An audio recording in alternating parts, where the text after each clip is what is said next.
Dito guys, nag-solo rank nga pala kami sa classic ng kaduo ko. At unexpected may makakalaban din kaming magkaduo na naka-exorcist skin. Mukhang duo versus duo ang magaganap na laban. Exorcist skin versus collector skin. Hindi kami magpapatalo sa inyong dalawa, Shizu at Nanami. Kami ang pinakamalakas na magkaduo. Sila daw ang pinakamalakas na magkaduo. Syempre hindi ako papayag pag kami ang nakatapat nyo. Kaya humanda na kayong masaktan sa pinagsamang Aldous at Angela ni Shizu at Nanami. Nakipag-away na nga pala ako agad dito sa Yusong. Tetestingin natin kung malakas nga sila. Ingatan mo naman Yusong mo, Kagura. Deserve niya daw yun. Tinarget ko nga pala dito guys yung Kagura. Grabe yung kaduo niya dito. Napansin niya yung binabalak ko. Kaya to the rescue sa kanyang jowa. My finger and thumb is the power of all gods. You have been slain. Huwag ko daw gagalawin yung Kagura, kasi bibigyan niya daw ako.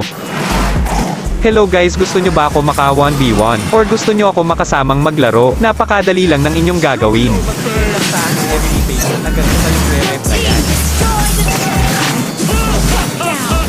Killing spree. Between my finger and Double kill. Sobrang sakit mo talaga mag-Aldous, Shizu. Palit na lang tayo ng kaduo na Nami. Nakipagpalit pa nga, pero hindi ako papayag na makipagpalit, hindi kasi kita type. Pinagpapalit na nga yung Yusong dito pero todo support pa din sa Kagura niya.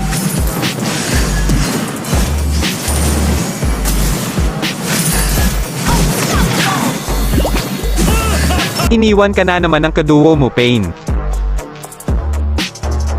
Nag-try nga pala kami dito mag-invade ni Nanami pero kami pa yung nabigyan. Naka-map hack pa yata, alam nilang pupunta kami dito.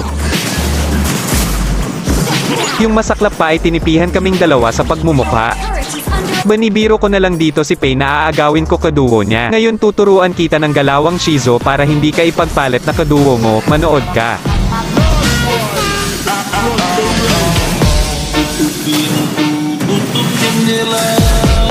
Karena ni lagu boleh bikin kapok telinga.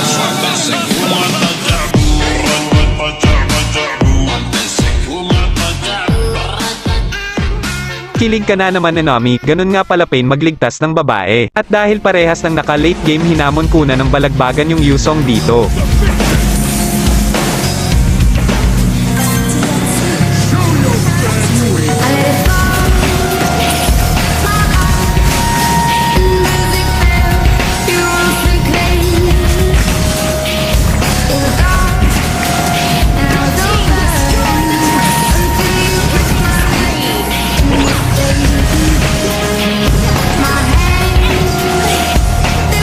Naiinggit na yung Thomas kaya nakisali na sa laban namin.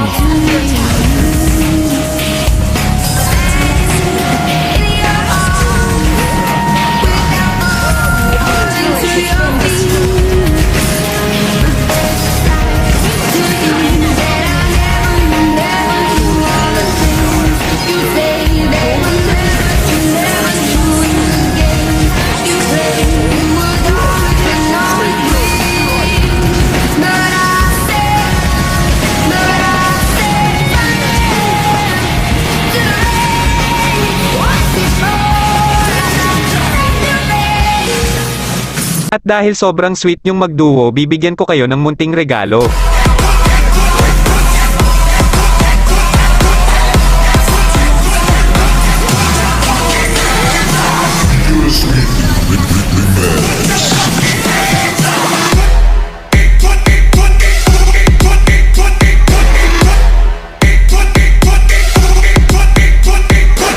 Guys, kung bago ka pa lang sa aking Facebook page, baka pwedeng pa-follow naman, maraming salamat.